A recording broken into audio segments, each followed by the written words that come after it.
Hi student. हमारा आज का जो टॉपिक है वह है concept of evolution versus special creations.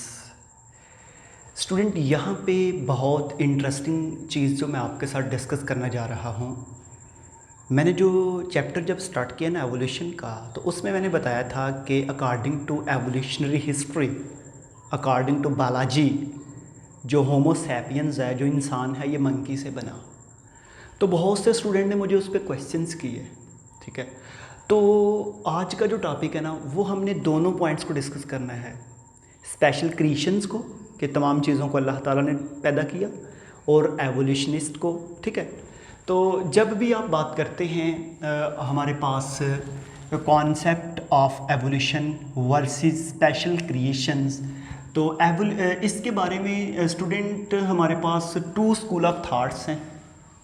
दुनिया में जितने भी ग्रुप हैं उनको हम दुनिया में जितने भी लोग हैं, साइंटिस्ट हैं, बायोलॉजिस्ट हैं, वो दो ग्रुप में डिवाइड हैं। ठीक है, कुछ कॉन्सेप्ट एवोल्यूशन पे बिलीव करते हैं, कुछ जो है वो स्पेशल क्रिएशंस पे बिलीव करते हैं। 19वीं सेंचुरी के पहले, स्टार्ट होने से पहले, कुछ साइंटिस्ट ने वर्क किया इसके ऊपर, जिनके बारे में अभी मैं आगे जाके आपको बताऊंगा। तो एक चीज़ याद रखिएगा, जो एवोल्यूशन पे बिलीव करते हैं उसको बोलते हैं एवोल्यूशनिस्ट, और जो स्पेशल क्रिएशन पे बिलीव करते हैं उसको क्या बोलते हैं? क्रिएशनिस्ट।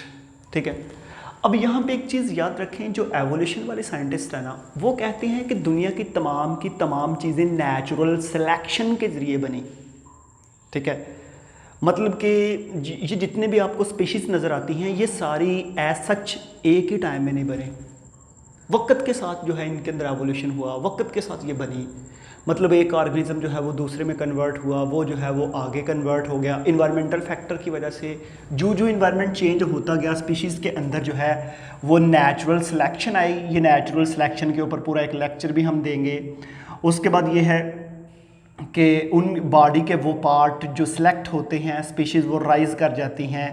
तो ऐसे जो हमारे पास एंशिएंट स्पीशीज़ हैं जो बहुत ही पुरानी हैं, वो अभी बहुत सी एक्सटिंक्ट हो चुकी हैं, और बहुत सी जो हैं अपनी शक्ल शुबाहत को चेंज करके कन्वर्ट हो गई हैं, जो भी प्रेजेंट फॉर्म में हमारे पास स्पीशीज़ नज़र आती हैं। लेकिन अगर हम इसको देखें, इधर नेचुरल सिलेक्शन के बारे में बात की जाती है और इधर है थ्योरी ऑफ स्पेशल क्रिएशंस। ये जो साइंटिस्ट है ये कहते हैं कि दुनिया में तमाम स्पीशीज़ जो हैं ये पेयर की फॉर्म में जो है नेचर्स ने बनाई। यहाँ पे डिवाइन क्रिएशंस का वर्ड है, इसको कहते हैं इलाही, मीन के हुक्म इलाही के ज़रिए जो है ये सारी की सारी स्पीशीज़ जो हैं ये ऐसे बनी, और ये बिल्कुल ऐसे ही जो है बनी थी जो अभी प्रेजेंट फॉर्म में मौजूद हैं, और ये नेचर ने प्रोड्यूस की थी। लेकिन जो एवोल्यूशनिस्ट हैं वो सारे के सारे इस पर बिलीव नहीं करते, वो बिल्कुल इसके अपोजिट हैं। वो ये कहते हैं कि दुनिया में बहुत सी स्पीशीज़ हैं जो सिंपल हैं और बहुत सी कॉम्प्लेक्स हैं। सिंपल टू कॉम्प्लेक्स एवोल्यूशन हुआ। अगर हम किंगडम एनिमल या चैप्टर 10 फर्स्ट ईयर की बात करें, तो उसमें आपने सबसे पहले phylum Porifera, Coelenterata, Platyhelminthes, Nematoda, Annelida, Arthropoda, Mollusca, Echinodermata, Hemichordata and Chordata, वो तमाम के तमाम phylum simple to complex range हैं। तो ऐसे ही जो है यहाँ पे भी ये जो साइंटिस्ट कहते हैं कि स्पीशीज़ स्टार्ट में बहुत सिंपल थी, वक्त के साथ उनके अंदर कॉम्प्लेक्सिटी आती गई। अब स्टार्ट में जो एक साइंटिस्ट था अरिस्टोटल, वो भी इस चीज़ पे ज़रा थोड़ा सा आर्गूमेंट देता था कि ये तमाम स्पीशीज़ जो हैं, ये जो हमारी पॉपुलेशंस है, इसमें सिंपल टू कॉम्प्लेक्स चीज़ें रेंज हैं। लेकिन उसने उस वक्त एवोल्यूशन को एक्सप्लेन तो नहीं किया। एवोल्यूशन को एक्सप्लेन जो मैकेनिज़्म प्रॉपर किया था वो तो किया था चार्ल्स डार्विन ने। ठीक है, तो ऐसे ही हमारे पास जो स्पेशल क्रिएशंस पे बिलीव करते हैं, उसमें जो सबसे मेन नेम है वो है कार्लस लिनियस का।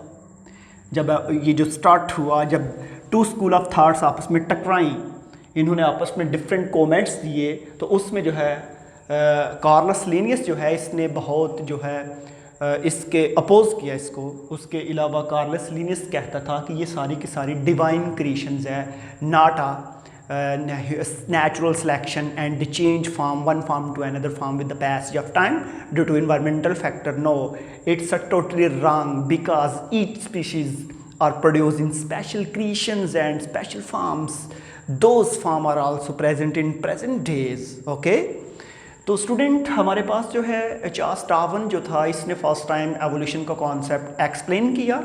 तो मैंने आपको फिर दो जो हैं वो पॉइंट बताए, स्पेशल क्रिएशंस के बारे में भी बताए और उसके बाद जो है एवोल्यूशन के बारे में भी बताए। तो चूंकि हमारा ये जो चैप्टर एवोल्यूशन का है, तो अभी हम कुछ एवोल्यूशन के साइंटिस्ट के बारे में देखेंगे जिन्होंने एवोल्यूशन के ऊपर काम किया। जी स्टूडेंट, ये एक टेबल है, इस टेबल में डिफरेंट साइंटिस्ट हैं। ये जो डिफरेंट साइंटिस्ट हैं ना, इन तमाम का वर्क जो है, इन्होंने जो अपनी लाइफ में वर्क किया है, वो सारे का सारा एवोल्यूशन को प्रमोट करता है। इनके वर्क से बेशुमार एविडेंस मिलते हैं जिनसे एवोल्यूशन को एक सपोर्ट मिलती है और एवोल्यूशन थ्योरी जो है वो मैनी पीपल्स के अंदर एक्सेप्ट हुई। ओके, तो हमारे पास जो है सबसे पहले है जी साइंटिस्ट का नेम, उनका लाइफ स्पैन और उनकी अचीवमेंट। सबसे पहला जो लिनियस, कार्लस लिनियस जो है, इसने बायोलॉजी के अंदर बाइनॉमियल नॉमेनक्लेचर दिया। आपको पता है कि किसी भी स्पीशीज़ है उसके दो, किसी भी ऑर्गेनिज्म के साइंटिफिक नेम अगर देखें तो उसके दो पार्ट हैं, पहला जीनस और दूसरा स्पीशीज़। बाइनॉमियल नॉमेनक्लेचर आपने कहाँ पे पढ़ा था? फर्स्ट ईयर का चैप्टर 5 वैरायटी ऑफ लाइफ के अंदर बाइनॉमियल नॉमेनक्लेचर आपने ऑलरेडी डिस्कस किया है। ओके, नेक्स्ट है लमार्क। ये इनकी बर्थ है 1744 और ये इनकी डेथ है 1829। पहली जो है इनकी बर्थ है, अगली क्या है इनकी डेथ है। इसने लमार्क जो है, इसने एक थ्योरी दी थी जिसको हम लमार्किज्म कहते हैं। इसके बारे में भी हम डिस्कस करेंगे। इसके बाद एक लेक्चर है, उसके बाद जो हमने डिस्कस करना है लमार्किज्म को, वो भी एवोल्यूशन को काफ़ी सपोर्ट करती है। उसके बाद साइंटिस्ट है मैल्थस। मैल्थस ने एक बुक लिखी थी, एक ऐसे लिखा था, प्रिंसिपल ऑफ पॉपुलेशन। ये जो पॉपुलेशंस है, आपको पता है कि सिमिलर स्पीशीज़ जब आपस में अरेंज होती हैं स्पेसिफिक टाइम में और वो इंटरब्रीड करती हैं, फर्टाइल ऑफस्प्रिंग पैदा करती हैं, वो स्पेसिफिक प्लेस पे होती हैं, तो उसको हम बोलते हैं पॉपुलेशन। इसने पॉपुलेशन के डिफरेंट मैकेनिज्म, पॉपुलेशन की सिलेक्शंस, उसके डिटीरियोरेशंस, इन तमाम चीज़ों के बारे में इसने डिस्कस किया था कि इसके अंदर प्रिंसिपल ऑफ पॉपुलेशन के अंदर जो डार्विनिज्म्स, जो डार्विन की थ्योरी एवोल्यूशन है उसको सपोर्ट करती है। उसके बाद है केवर। केवर 1769 में इसकी बर्थ होती है, 1832 में इसकी डेथ होती है। इसने दो चीज़ों पे बड़ा काम किया। एक है palaeontology, the branch of bio which deal with the study of fossils called palaeontology. इसने पैलेंटोलॉजी पे बड़ा काम किया। उसके बाद एक और इसने स्टेटमेंट दी या एक और चीज़ पे काम किया जिसको हम बोलते हैं कैटेस्ट्रॉफिज्म। पूरे स्पेल कर लें इसके, कैटेस्ट्रॉफिज्म। स्टूडेंट, ये जो क्यूवर था, इसने कैटेस्ट्रॉफिज्म जो स्टेटमेंट दी थी उसके मुताबिक ये था कि ज़मीन के ऊपर ना क्या होता है कि तमाम स्पीशीज़ एक दफ़ा बनने के बाद वो सारी की सारी ख़त्म हो गई, फिर दोबारा से ज़मीन के ऊपर एवोल्यूशन हुआ, फिर वो सारी ख़त्म हो गई।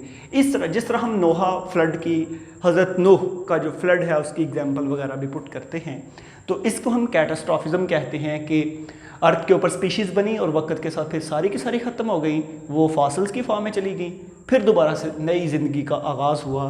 क्योंकि ये दोनों काम कर रहा था, पैलेंटोलॉजी पे भी और कैटेस्ट्रॉफिज्म पे भी। ओके, तो इससे जब पूछा जाता था कि ये सारे फॉसिल्स कहाँ से आए, तो इसने कहा कि ज़मीन जो थी उसके ऊपर जब स्पीशीज़ बनती है तो वो ख़त्म हो जाती थी। लेकिन ऐसा नहीं है। बाद में हमें मैकेनिज्म की समझ आई कि ज़मीन पे कुछ नेचुरल डिज़ास्टर आती हैं, कुदरती आफात आती हैं और उस एरिया की स्पीशीज़ जो हैं वो मर जाती हैं। ओके, उसके बाद लाइल, चार्ल्स लाइल। इसने प्रिंसिपल ऑफ जियोलॉजी, जियोलॉजी ज़मीन की स्टडी को हम कहते हैं, इसने जियोलॉजी पे बहुत वर्क किया, ज़मीन की शेप का, ज़मीन की फॉर्मेशंस का, ज़मीन के स्ट्रक्चर्स का, ज़मीन के पार्ट्स का। तो वो तमाम जो हैं मतलब कि सारी पार्टिसिपेट करती हैं, सपोर्ट करती हैं। उसके बाद है जी डार्विन। स्टूडेंट, डार्विन जो है इसके बारे में बहुत से लोग इसको एग्री नहीं करते, मैंने आपको पहले भी बताया था। लेकिन इसने जो स्टेटमेंट दी हैं उन्होंने एक स्टार्टलिंग क्रिएट की है, एक तहलका मचाया है दुनिया में। अब मैं तो यही कहूँगा कि चार्ल्स डार्विन एक नए रिलीजियंस की बेस रखी है, एक नए मज़हब की बेस रखी है। ओके, तो जब हम चार्ल्स डार्विन को वॉयज, समुद्री सफ़र, वॉयज ऑफ बीगल्स, डार्विन की थ्योरी इसके अंदर पढ़नी है, पूरी डिटेल में मैंने उसको बताना है। ऐसे लिखा और एक बुक लिखी, the origin of species by the natural selection, कि ये जो स्पीशीज़ हैं ये कैसे बनती हैं, एक स्पीशीज़ दूसरी स्पीशीज़ में कैसे कन्वर्ट होती है। ये मैकेनिज़्म जो फर्स्ट टाइम एक्सप्लेन किया था वो किसने किया था? चार्ल्स डार्विन ने। यहाँ पे मैं एक चीज़ और बता दूँ, चार्ल्स डार्विन जो था ना, चार्ल्स डार्विन ने लाइल की प्रिंसिपल ऑफ जियोलॉजी पढ़ी, इसने क्यूवर की पैलेंटोलॉजी पढ़ी, मैल्थस की प्रिंसिपल ऑफ पॉपुलेशन पढ़ी, लमार की थ्योरी ऑफ एवोल्यूशन पढ़ी, लिनियस के बाइनोमियल नॉमेनक्लेचर पढ़े। पूरा रीड करने के बाद डाटा को सम अप करके फिर जाके इसने जो है अपना वर्क स्टार्ट किया। उसके बाद है जी ग्रेगर मेंडल।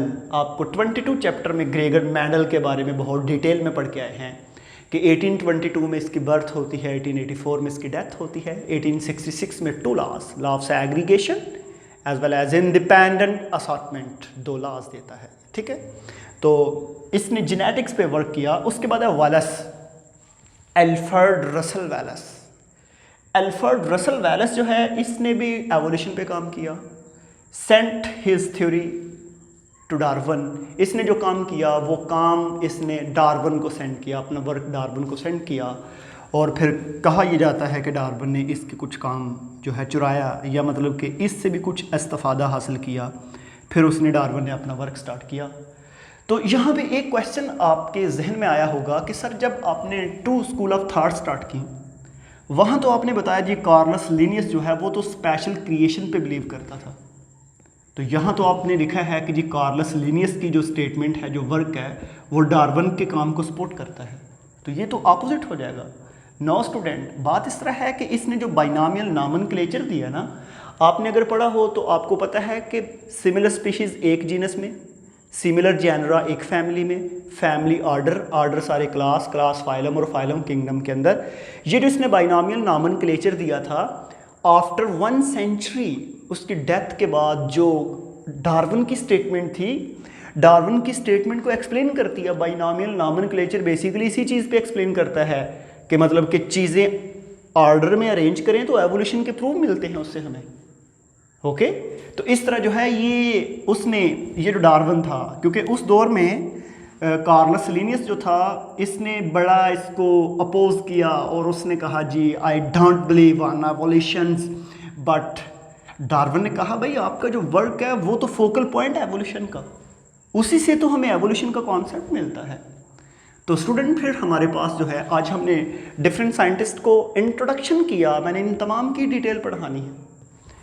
लिनियस की नहीं पढ़नी क्योंकि ऑलरेडी पढ़ चुके हैं, मेंडल की आपने नहीं पढ़नी, ऑलरेडी पढ़ चुके हैं। बाकी तमाम साइंटिस्ट की आपने आगे डिटेल पढ़नी है इसी चैप्टर के अंदर। हर एक ने अपना अपना वर्क जो है वो बताया कि इंसान बनता कैसे है। मैं बार बार बता रहा हूँ कि चैप्टर इंतहा इंटरेस्टिंग है, आपके लिए बहुत ही अहम है।